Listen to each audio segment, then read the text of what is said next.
બિહારના અલીનગરથી બીજેપીના સૌથી યુવા એમએલએ મૈથિલી ઠાકોરનો એક વિડીયો ઘણો વાયરલ થઈ રહ્યો છે। આ વિડીયોમાં તેઓ પબ્લિક વચ્ચે ઊભા રહીને પોતાના વિસ્તારમાં થતા વારંવાર પાવર કટ અંગે સીધા જ ઇલેક્ટ્રિસિટી ડિપાર્ટમેન્ટના અધિકારીઓ સાથે ફોન પર વાત કરી રહ્યા છે। તેઓ અધિકારીઓને કહે છે કે લોકો એવું કહે છે કે મૈથિલીજી તમારા જીત્યા પછી જ વીજળી વધારે કપાઈ રહી છે, જેનાથી તેમનું નામ ખરાબ થઈ રહ્યું છે। यहाँ के लोग बोल रहे हैं कि मैथिली जी आपके जीतने के बाद बिजली कटने लगा है। जी सही, नाम खराब हो रहा है प्रीति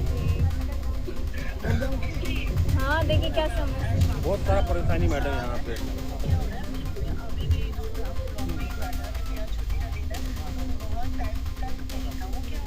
वो भी गर्मी का महीना है, बाप रे बाप। रात में नहीं आता, रात में नहीं आता। देखिए अंकल बोल रहे रात में नहीं आ रहा है। पक्का हम बोल दिए हैं, अब प्रीति जी को अब हमको करेंगे, अब 4 दिन में ठीक कर देंगे। वीडियो मैडम से बात कर, वीडियो मैडम से बात करके बहुत अच्छी है। मैडम बहुत कोऑपरेटिव है, वीडियो मैडम बहुत ये आपकी कोऑपरेटिव तारीफ हो रही है बहुत ज्यादा। बहुत कोऑपरेटिव है, बढ़िया, बहुत अच्छी काम कर रही बहुत है, अच्छी है प्रीति जी। कहीं कोई दिक्कत नहीं 2 है। दिन में प्रीति जी ठीक करवा देंगे। चल ठीक है, अब आपकी जिम्मेदारी